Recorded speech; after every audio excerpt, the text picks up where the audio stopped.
Good morning. One of the things we're going to see today in our verses that we're going to be looking at is, if we take these verses out of context, we're going to see a major theological problem. Because these verses appear to say something, if taken out of context, that they're really not saying. In context, it's fairly understandable. But out of context, we would have problems. The other thing we need to understand, we didn't have it read this morning, but you can't separate these from verse 11. One of the things I mentioned before, it's very difficult to find breaking points in Romans, because you could almost start in 1:1 and go right through about for chapter 12, verse 6, and say, okay, that's one thought. Well, try to break that up and put it into sermons, and you've got a real challenge. So sometimes there's a little bit of overlap here. So I also want to read verse 11, which says, "For there is no partiality with God." And that's really the start of this little section here. And that has to be connected, and we'll explain that. The other thing also that has to be understood about this section is some of the verses don't make sense because Paul is not yet talking about true Christian salvation and how to be saved. Remember, chapter 1 started talking about some things, then chapter 1 went into, this is how Gentiles think you make it in life. This is how you get to heaven on the Gentile way. And yet this is the path of destruction for the Gentiles. Chapter 2 started with, this is the Jewish way. This is how the Jews have told you to do it. But it's not going to be until chapter 3, verse 20 or 21 that Paul actually gets to, here's the real gospel. Because right now, remember, Paul's setting the scene so that people can actually understand not just the truth, but also these false ways that are being presented to them also. The theme of this section that you need to keep in mind as we interpret this, and it'll help you to interpret it, is that God is impartial and that everyone deserves punishment, without exception. There's no one who's good enough to make it on their own. Now, one of the things I remember when I was a child, I was about 12 or 13 years old, would have been about 1972, 73, somewhere in that area. I got the mumps, and it was a very bad case of the mumps for like 3 weeks. I went back to school for 1 or 2 days, and then got what was called the London flu. I don't know if any of you are old enough to remember the London flu, but it was a particularly nasty flu that year, and I ended up having the London flu for 2 weeks. And one of the symptoms of the London flu was a very high fever. And one of the things I had, the doctor was actually coming to the house to visit me, but the hospitals were overflowing. Doctor could only get there every so often. My temperature for quite a while, I mean for days, was hanging around 102 to 104. So a pretty nasty flu. Kept trying to break the fever. It didn't break. Finally one night, I get up, I get out of bed. It had been right at 104. We've been tracking it, 104. And I got out of bed and I'm walking around and I say, hey, Mom, Dad, it broke. I feel great. Oh, it's so wonderful to feel good now that this has happened. Not only I didn't just feel good, I felt great. I mean, I felt like I was on drugs or something like that. I don't know what it feels like, but whatever it is, it was almost a little bit euphoric. I was like, oh, this is beautiful. Not only that, life is so much better than it used to be, and my fever is just gone, and I got no pain whatsoever. That's when we took the temperature and found out my temperature had gone to 107. And at 107, they said, it's time to get in the car. And they took me to the hospital. As a matter of fact, it took more than 8 hours for the hospital to get me down to 103. They couldn't discharge me until they got me down to 103. The fact is that I was deceiving myself and I was delusional because, as I said, once I got to 107, life was looking good. The reason I bring this up is it's the same thing we have here with the Jews Paul's talking about in this chapter. What he's saying is, you guys think that life is so good, you're following the law, you got God just nailed down, and you have deluded yourself because you are not even close to the truth. Absolute self-delusion. Same thing that was happening to me was happening to them back then. Now, if we look in verse 12 says, for all who have sinned without the law will also perish without the law, and all who have sinned under the law will be judged by the law. A little bit twisted up language, so we have to understand what it says. If you look at the verse as a whole, the first thing it's saying is that there is a standard that is required in order for sin to exist. Without a law, you don't have sin. Without some kind of law, you don't have sin. We've talked about it before. Is it illegal to drive 100 miles an hour? Well, around here it certainly is, but back when I used to drive through Montana once or twice, it wasn't, and it was fun, trust me. You could drive 100 miles an hour during the day and nobody cared, it was legal. It was reasonable and proper. The law establishes right and wrong. And remember, we're talking in general now, because there's not only the Mosaic law that the Jews had, but there was also the natural revelation that everyone else had to say there is a God and you should know better. In addition to that, people had their own conscience that was put into them. So for example, everyone should be able to know from youth, do not murder, do not steal. Now, they can sear that conscience, they can burn that conscience away, but ultimately, everyone has been given some kind of law that they can understand.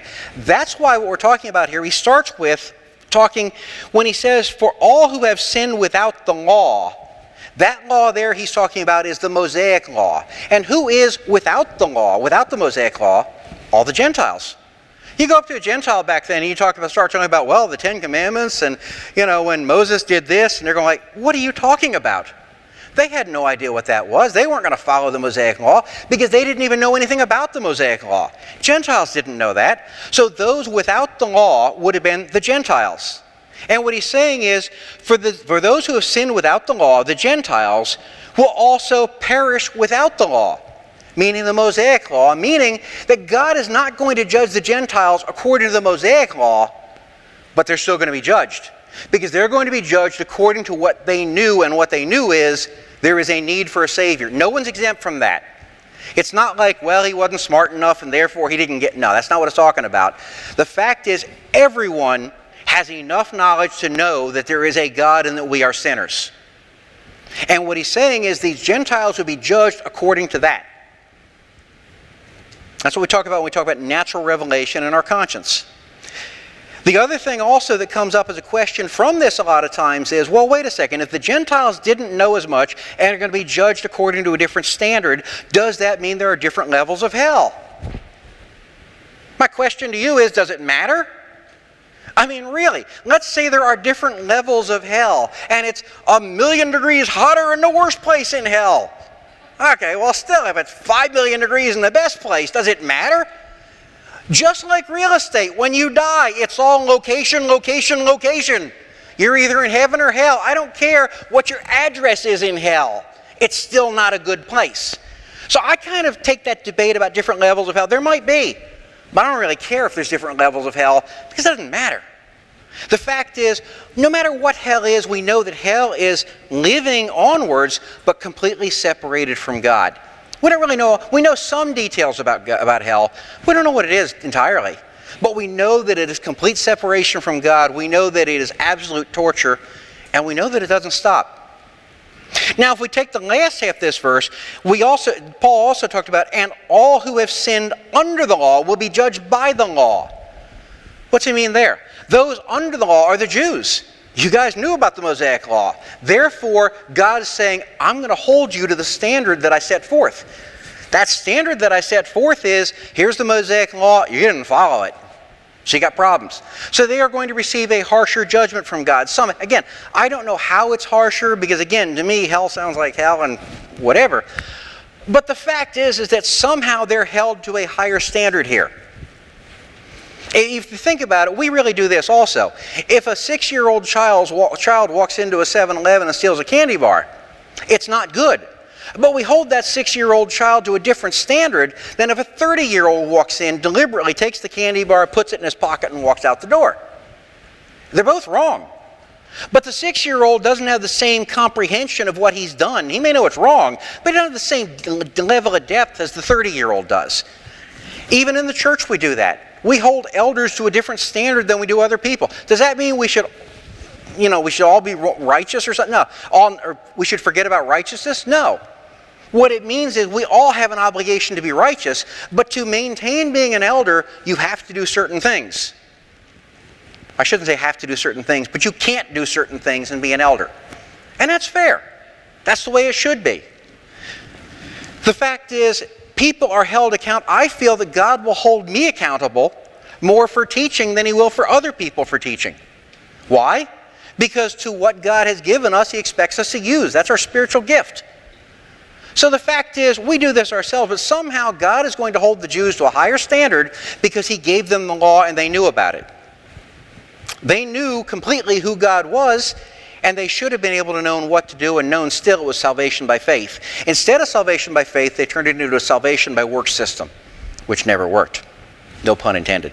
If we go to verse 13, it says, "For not the hearers of the law are just before God, but the doers of the law will be justified." Now that sounds like works-based salvation, doesn't it? If you do the law, you're going to be justified. If you hear the law, you're not going to be justified. It's not works-based salvation. Remember the context. First off, this is the Jewish way of salvation, but also Paul is saying something which is true here, is that the people who are the hearers of the law are the people who have given intellectual assent to it. Yes, I know this is the law. I may even follow that law, but I don't like it. Doesn't mean I'm going to like it just because I'm going to follow it. So the hearers of the law, it's never sunk in. Why would it matter to distinguish between the hearers of the law and the doers of the law? Because the doers of the law are those who are doing the law because it's a reflection of their inner faith. Because there were many Jews that were saved because they followed the law, but the law never saved them. They were saved by faith, and because they were saved by faith, their actions reflected that internal faith. That's what he's talking about doers of the law. The hearers of the law, pious people without conversion. The Pharisees that Jesus talked about were a classic example. And not that all Pharisees were unsaved either. We have a couple of them in the Bible that are mentioned in the New Testament that were good Pharisees. But in general, the Pharisees were hypocrites. They were hearers of the law without being doers of the law. If we go on to verse 14 and 15, fortunately here it gets even more confusing for us.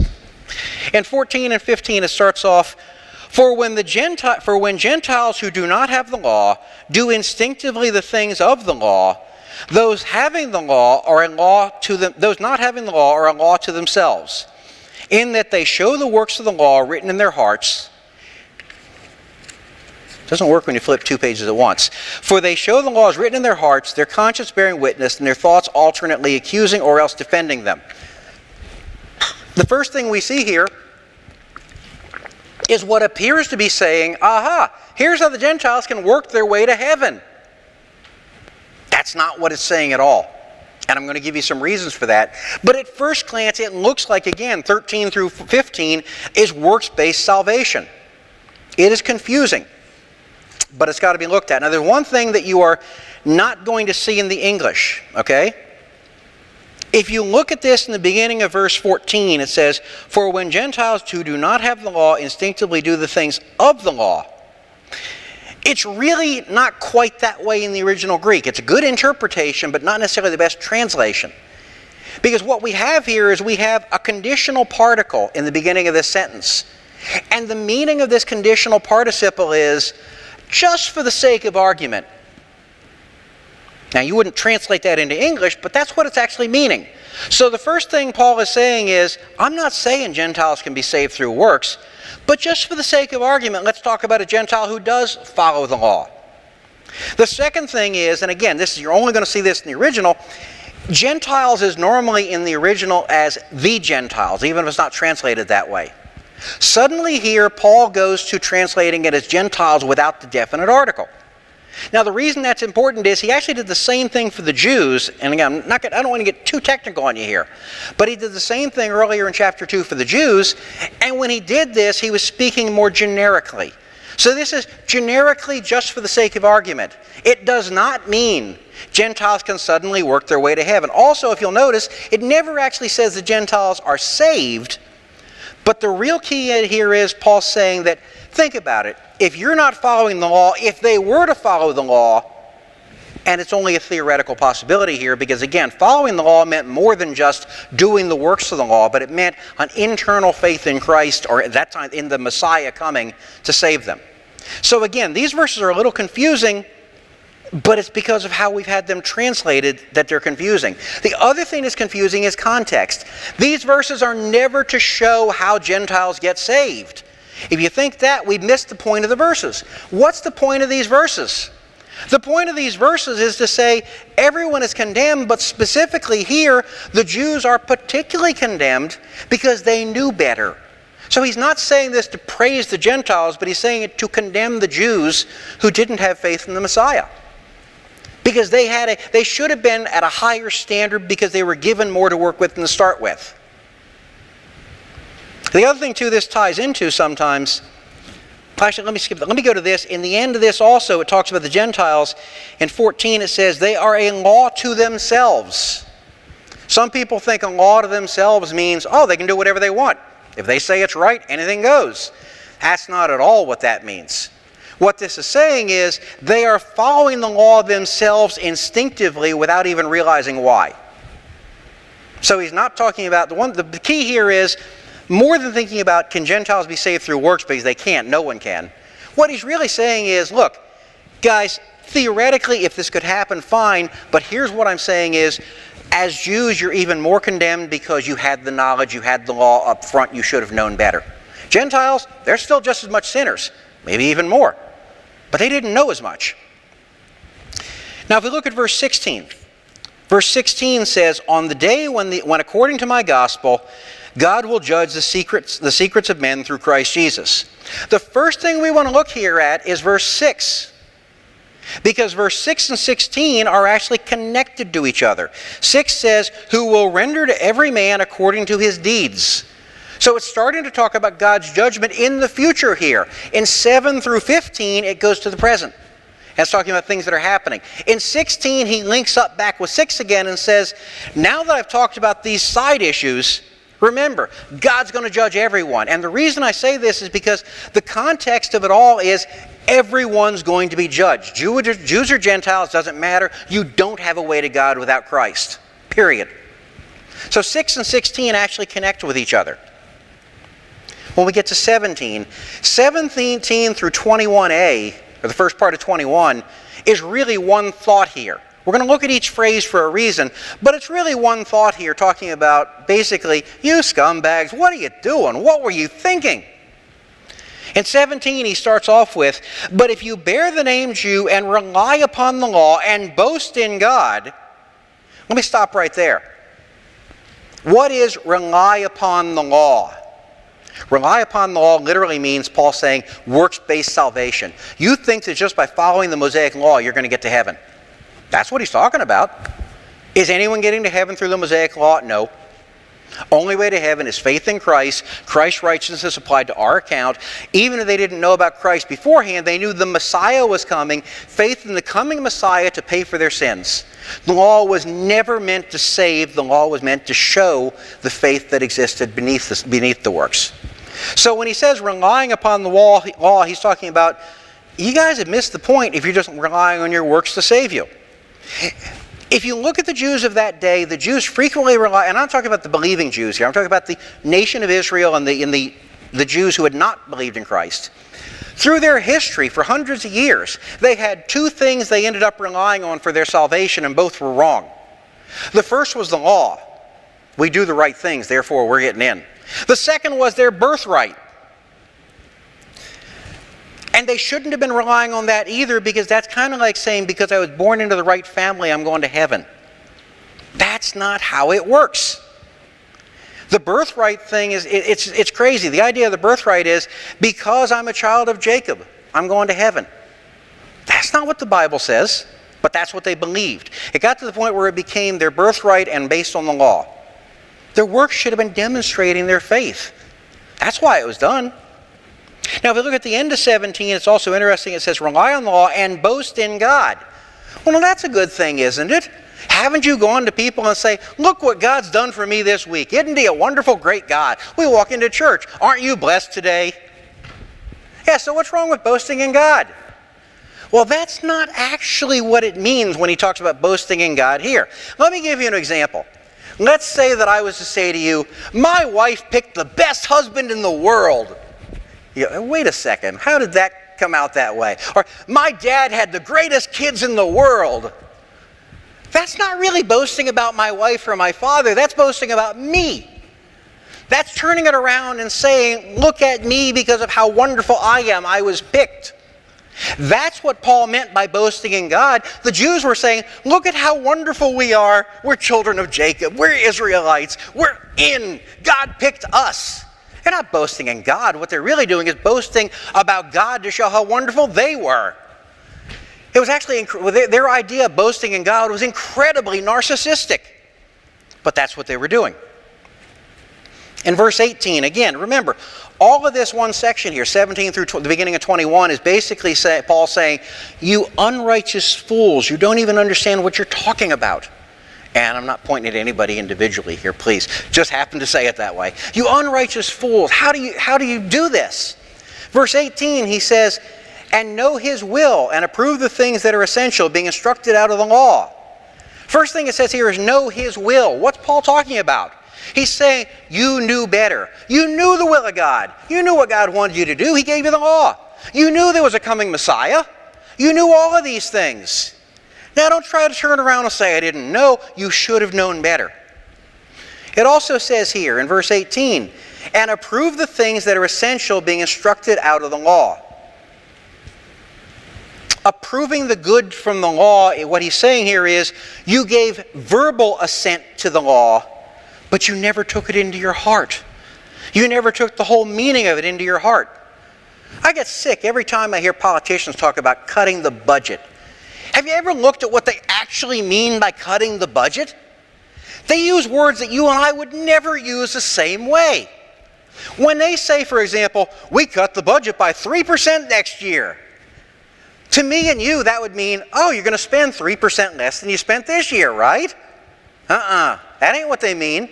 What they mean is they proposed 8% spending maybe, and they're only going to spend 5% more. So we cut the budget by 3%. I'm not kidding. That's literally what they're doing. I know it sounds hilarious. You know, it's funny. If it weren't for the fact that they're doing this, it'd be a comedy act. But they're actually doing that when they say budget cuts. It's insane. But it's giving verbal assent to what's right, but never taking it to heart. It's the same thing Paul was talking about here. They knew what was right, but instead of doing what's right, they'd use these verbal gymnastics to get around it. Just like the politicians today. It was kind of sickening, and I think Paul saw that. It's filled with hypocrisy the whole way through. When we get to 19 goes even further. It says, and are confident that you yourself are a guide to the blind. I love that illustration, by the way. A light to those who are in darkness. Isn't that wonderful? Guiding people through darkness who are blind and can't see. But he's not actually saying that they are a guide to the blind. He's saying that you think you're a guide to the blind. You have confidence in yourself that you're a guide to the blind. Teachers are held to a higher standard than other people. Whether it's by God or frankly even in the schools they should be held to a higher standard. A teacher should know things that maybe people in the general public don't know. A teacher should be an expert in their field. That's the way it's normal. The fact is, in this case, they were trying to be teachers and they didn't have a clue what they were doing to start with. One of the things I will never forget is one client that I went years ago to, and they asked me to do an evaluation of not only their computer network, but also of their personnel. And I ran into a guy that literally was the single most arrogant computer worker I have ever run into. And also one of the most ignorant. I got news for you. Combine arrogance and ignorance, you have dangerous. And that's what he was. In some cases, some of the things that he had tried to fix for, I was told, 6 to 9 months. One of my guys went in and fixed in 30 minutes. And then apologized because it took him 30 minutes to fix it. And they're going, he's been working on that since September. You know, it was insane. But he was ignorant and arrogant combined, and that's what we had here with these people. Arrogance. We are the children of God. We know best. We got the law. We know it all. And complete ignorance. That's what you're looking at. Now, what's also interesting is this word here. It says I'm reading NASB, and are confident that you yourselves are a guide. That's not quite what it says in the original, and the original is, I think, more explicit and even better. Because what you have in the original, if you're a grammarian, I'm going to give you the technical explanation first, and then I'm going to explain what that means. The technical explanation is, confident is actually a second person plural verb with a reflexive pronoun sitting after it. Now that's a fancy way of saying you have convinced yourself. The reflexive pronoun is this yourself type of thing. You have persuaded yourself that you're an expert in this. You've convinced yourself that you are a guide to the blind. It's not saying you're confident that you're a guide for the blind. It's saying you've convinced yourself of this. It's horrible when you think about this. A self-proclaimed expert who's a complete idiot, and ignorant, I shouldn't say idiot, but completely ignorant. That's what he's saying. It wasn't just that they've been labeled as confident or they were confident, but they proclaimed themselves to be the experts. And that's what he's actually talking about. It's really in the original, it's actually a wonderful little phrase to read in the original to see. It's almost like this beautiful sarcasm that Paul is using about them if you read it there. In addition to that, if we go to verse 20, he continues on. A corrector of the foolish. Well, that sounds good, but a teacher of the immature, having the law, the embodiment of knowledge, and of the truth. Corrector of the foolish. Again, acting like they have knowledge they don't. I will never forget reading a story many, many years ago about a Hollywood executive. And I'm going to edit the words a little bit because some of the words I wouldn't use. But one of the things that happened with this guy is he was confronted by somebody that knew him and said, "You are one of the most immoral guys that I have ever met." And it got down to the point where they're arguing. They're both immoral, but they're both arguing about who's more immoral and who's worse and who's worse. And one guy says to this Hollywood producer, Hollywood executive, he says, "I bet you don't even know the Lord's Prayer." So they get going on this and they bet like $100 that he doesn't know the Lord's Prayer. So finally they got the bet. It's probably 50 years ago now. But they got the bet. The guy bows his head and he says, "Now I lay me down to sleep. I pray the Lord my soul to keep." And continues onward. And finishes. And the other guy pulls his wallet out, takes $100 out and said, "I didn't think you knew it." A teacher of the foolish who is ignorant himself. That's what that was. Two people who were completely ignorant. They had no knowledge whatsoever of what was going on. That's what you got here. And it's not that they didn't know the law. They probably could have written you back then. They could have given you each jot and tittle of what the law said. But they missed the whole point. The law wasn't to save. It was to point to the Messiah that was going to come. That's what the law was about. And that's why it says in verse 20, that's why it talks about the law of truth at the end of knowledge of the truth. They should have known this. The law contained the truth pointing to the Messiah. They didn't want to hear that. They wanted a way to work their way to heaven. And trust me, working your way to heaven will never work. No pun intended. Now if we look at verse 21. 21 continues on. You therefore who teach one another, do you not teach yourself? You who preach that one should not steal, do you steal? This section about teachers need to teach themselves. When I started my business, years ago, when I was working for myself, before I started taking on employees, in computer networking, I studied. I picked up books. I've never taken a class in computer, surprise people, I've never taken a class in computer networking, even though I'm a senior network engineer. However, I've read voluminous number of books on it. And in addition to reading the books, I also used to take these networks and set them up in my house. I had more complicated networks in my house sometimes. Linda can verify this. She told me to put them away too many times. But anyway, I had too many, and legitimately so. They were all over the place. I had networks in my house that would have shamed some of the businesses. And I set up deliberately complex networks so that I could practice on them. And not only that, I passed, I don't know for sure, but somewhere in the neighborhood of about 50 certification exams, where you go into a room with a computer, and you sit there and you get quizzed on it. I mean, just to get my first Master C&E was 12 exams. And I mean hour-long exam, 2-hour exams that were rather tough exams. But over the years, back then, I haven't taken an exam probably in, at least 10 years now. But I passed about 50 of them to get my certifications, and I don't even know what certifications I have anymore pretty much. But the point is, I taught myself and worked at learning. I didn't just set myself up and say, I'm an expert. No, I actually did that. To do things like when I have gone to court and testified as an expert witness. That didn't come about simply because I proclaimed I'm an expert. It meant I took the time to teach myself and be taught. The fact is, this is what he's talking about here. You can't be a teacher until you've been taught. They wanted to teach without learning. And that's what he's talking about. They're hypocrites. Not only that, they're self-righteous thieves and adulterers. In 21 it says, you preach that you should not steal, yet you steal.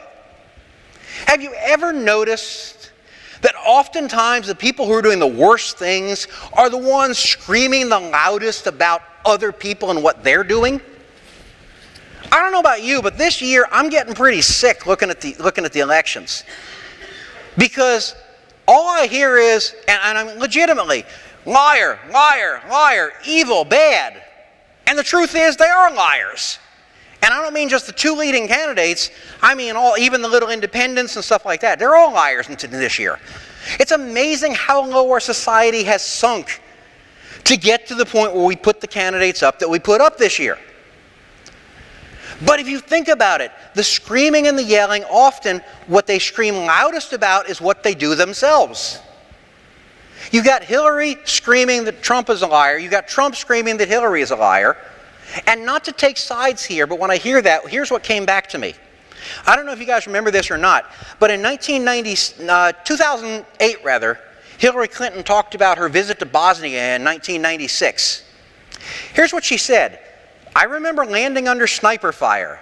There was supposed to be some kind of a greeting ceremony at the airport, but instead we just ran with our heads down to get into the vehicles to get to our base. Wow! That's a real hero story. Sniper fire all around, putting your head down, forget the greeting ceremony, just run to your vehicles and get to the base. What is a little problem with that?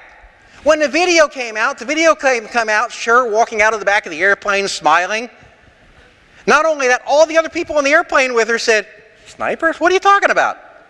Not only that, there's a video of her going down and meeting with an 8-year-old child who gives her a gift and hugging the little child and the greeting ceremony went off. All of it, I don't know if she blew a gasket or if she just flat out that big a liar or what. But the fact is, all of it was a lie. Not only that, her excuse was, it was such a dangerous area that the president couldn't go there. Interesting. One of the people that traveled with her is the comedian Sinbad. What did he have to say about it? What kind of president would say, hey man, I can't go because I might get shot, so I'm going to send my wife. Oh, and take a guitar player and a comedian with you, because that's who she had on the helicopter with her. Now, I'm not trying to take sides here. What I'm trying to say is, think about this. A person who is an absolute habitual liar, who absolutely could not tell the truth if her life depended on it, calling another habitual liar a liar. And I could have turned it around and taken an example from Trump probably too. The point is, they're all liars, but what do? They scream the loudest about what they do themselves. That's what you had here. You had the Jews of that day saying, don't commit adultery, don't steal, don't do these things. And yet that's exactly what they were doing. They have the same thing going on now. Nothing's changed. We just dress it up a little fancier nowadays and broadcast it worldwide on the media. But the fact is, these are the people, the ones screaming don't do it, that were the exact people that were doing it. By the way, with Hillary Clinton, you'll be interested, if you remember the end of that story, I should have said, at the end of that story, she was finally confronted with it over and over, and after the videos came out, you know what she said? I misspoke. Never said she lied. Never even said she was wrong. Said, I misspoke. To this day, she has never admitted lying about that. If that doesn't fit what I'm seeing here in verse 24, and again, you could take Trump, Clinton, Johnson, and Jill, whoever, or whatever, and apply it to pretty much all of them, because they're all doing this. But especially Trump and Clinton, man, they couldn't tell the truth if their lives depended on it. Same thing here. Scream the loudest, divert attention from what you're doing. The next thing we see here in verse 22, you who say that, should not commit adultery, we talked about that. You who abhor idols, do you rob temples? It's an interesting verse, because is he trying to say they're actually stealing from the temple in Jerusalem? Some people think that. They're wrong. Okay, I think they're wrong. They're not stealing from the temple in Jerusalem. That would have been unthinkable at that time, especially for a Jew, because honestly, you couldn't have even gotten out of that place with that. The priests would have been guarding it. They weren't stealing from that. But here's what they were doing. For centuries, they had stolen from pagan temples when God said don't. Remember Achan with Ai and Achan, where God killed him and killed his family and everything else? Why? Because God said, don't take a thing from this city. And he just took a few little things for himself. Well, that had been going on for quite a while.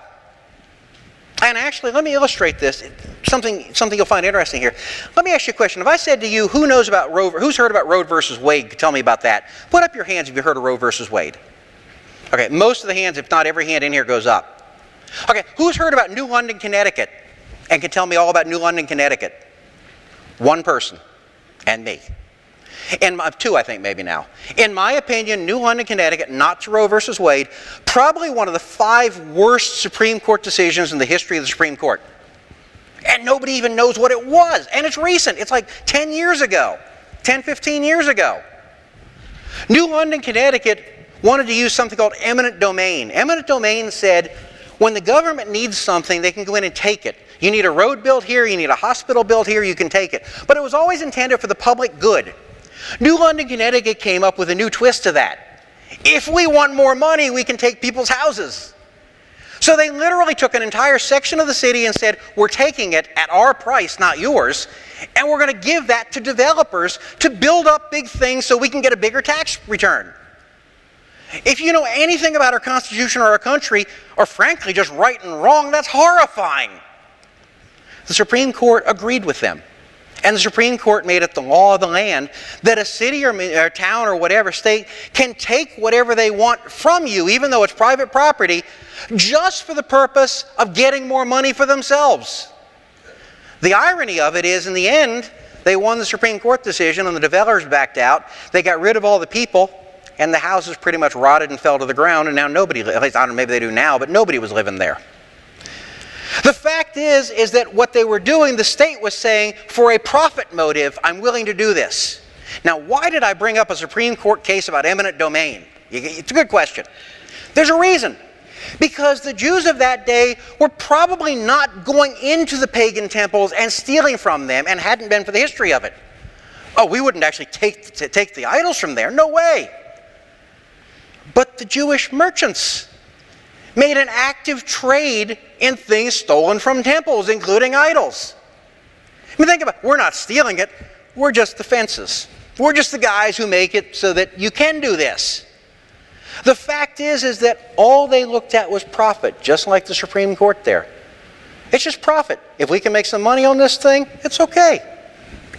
They weren't doing it themselves. They weren't going to get their hands dirty. State wasn't going to knock down those houses. Just like in this case, I don't think from what the history teaches us, I don't think that many of the Jews were actually stealing the idols themselves. But think about this. You're going to take the idols and then you're going to make an active market for it. And not only that, at least if it's a gold idol, melt it down. I mean, don't sell it as an idol. They were selling it for religious reasons for the other religions. They knew better. This is the kind of stuff Paul's accusing them. As a matter of fact, one thing that's not brought out here, in old times in the Old Testament, stealing from a pagan temple was right up there with murder and some of those other capital offenses. It was one of the major things you could do. If outside the Bible you can look at this also. It was really a major offense.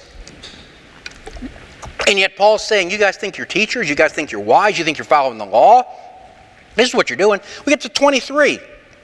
You who boast in the law, though you're breaking the law, do you dishonor God? I love the way he puts that. You're boasting in the law, but you're the ones breaking and dishonoring God. Think about this. It would be better for them to have never said they were Jews connected to God than to say what they did. At least you would have said, oh, it's just more pagans doing stuff pagans do.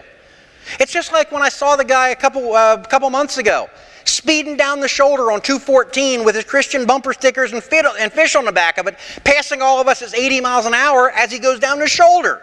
I don't think God said, praise the Lord, that honors me. Happens all the time. Look at Nazi Germany. You know, in Nazi Germany, Hitler passed, let me say this, something that's not well understood. Bible-believing true Christians that were fundamentalists, or I shouldn't say fundamentalists, but they were Christians that honored God, were persecuted heavily in Nazi Germany, and many were sent to their death. Dietrich Bonhoeffer is a good example. But the point is that if you look at the churches as a whole in Germany, Hitler passed a law saying that the Bible had to be removed from the altar. And altar is a foreign concept to us, but in the Lutheran Church, it's the area you don't go into, and Catholic Church also. And instead of a Bible, you had to have a copy of Mein Kampf. I still remember my dad showing me a magazine from World War II. I wasn't alive then, obviously, but he hadn't kept it from World War II he'd purchased, that had a photograph of the German church with the Mein Kampf sitting on the altar in the Bible stand. They would have been better for those churches to not even call themselves churches, because today people say, well, gee, the Christians participated in the Holocaust. Well, that's not true. I don't believe the true Christians did, but to some degree there's also some truth in that, because the churches who were the mainstream churches stood by and did nothing.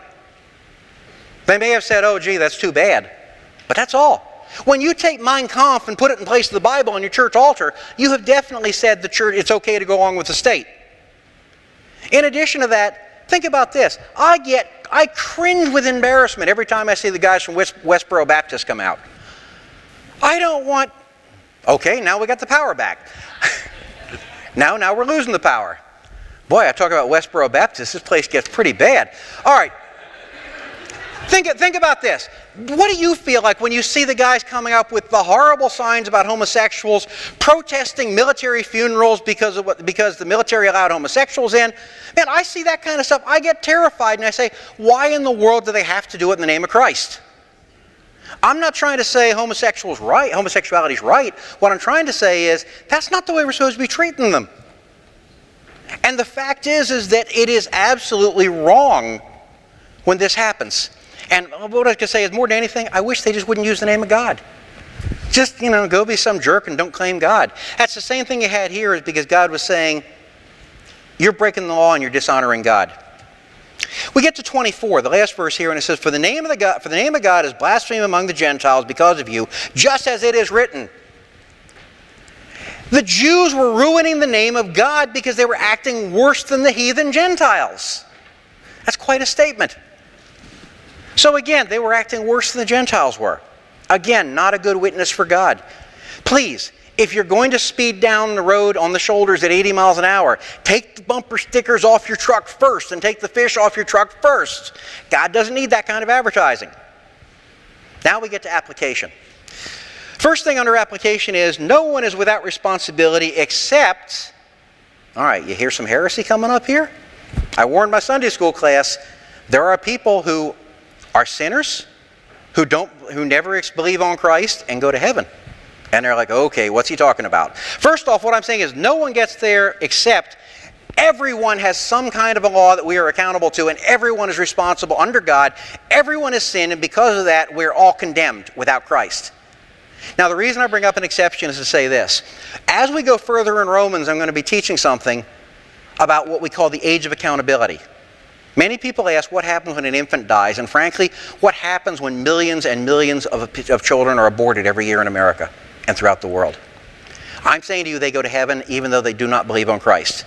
They're covered by grace. We're going to learn why later. And it's not wishful thinking. A lot of, frankly, the theology behind it, a lot of times is people using wishful thinking for the Bible. What I'm saying is, through the book of Romans, we're going to be able to prove that children who are not old enough to, and even adults, if they are mentally handicapped enough, go to heaven if they are unable to comprehend it. However, I think everyone in this room passes the category of we can comprehend it. So that exception isn't going to work for us. For us, it's simple. No one's without responsibility. Without Jesus Christ, we go to hell. With Jesus Christ, we're a child of God, we have a relationship with God, and we go to heaven. It's that simple. There's no way we can work our way to heaven. If you're thinking about working your way to heaven, or if you're watching this on the web later on and you want to work your way to heaven, it is not going to work. The second thing is, God has no grandchildren. Remember in this, the Jews are relying on the law and their birthright. We're Jacob's children. We're the chosen people.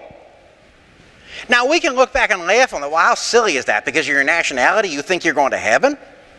Well, let me ask you a question. How many times do you ever ask somebody if they're a believer or they're a Christian, and they look at you and go, well, I go to First Church of such and such.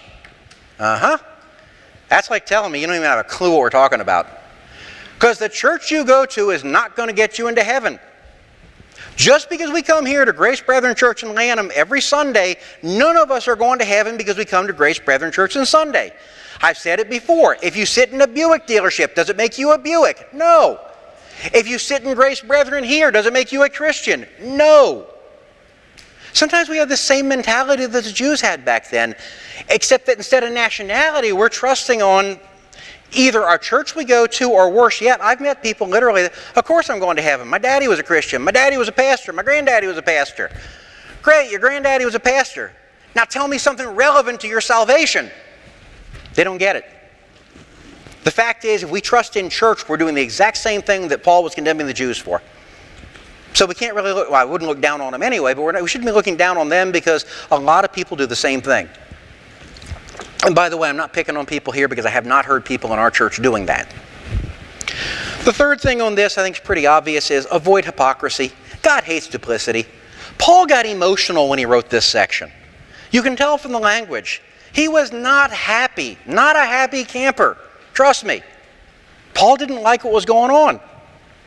And the reason he was this upset was because it wasn't just that they were doing right. It was that they're wrong, rather. It was that they were doing wrong in the name of doing right and in the name of God. Hypocrisy and duplicity. We need to avoid that. We need to do what we are called to do. We need to let our works show our relationship.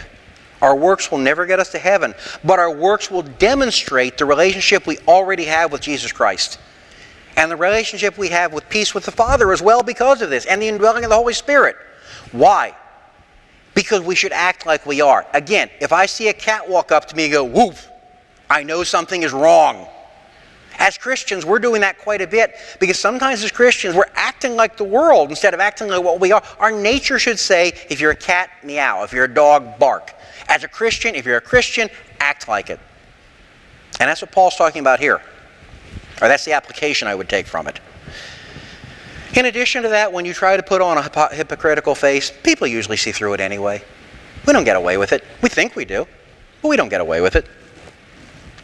One thing I should say here also is, if we do something wrong, admit it.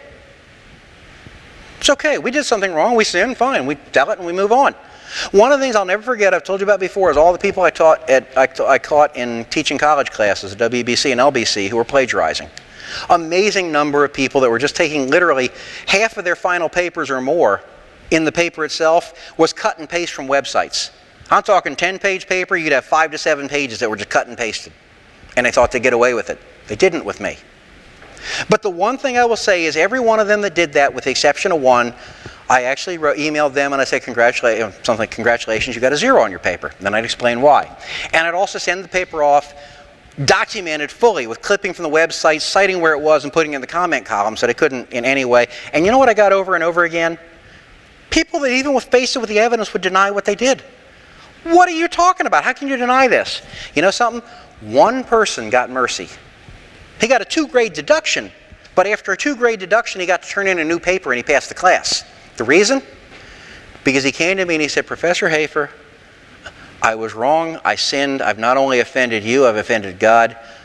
I got caught in time, I did something I never should have done, and I am so sorry for it. If you can give me a second chance, I'd appreciate it, but if you can't, I understand, because I was wrong. That guy got mercy and got a chance to get the deduction and turn in another paper. If we do something wrong, avoid the hypocrisy. It's easier to say, I did something wrong. On this election, I'd love to see one of these two candidates stand up and say, you know, I really screwed up on that. You don't hear that. People appreciate it when you're honest without hypocrisy. We should be the experts that God expects us to be on salvation. I don't mean that we know everything, but I mean we know that Jesus is our Savior. And we can present that without hypocrisy, and we can tell people about Jesus. That's the application. Even though he's speaking to the Jews here that were unregenerate at this point in time, that's the application I'm taking from this for how we should treat it today.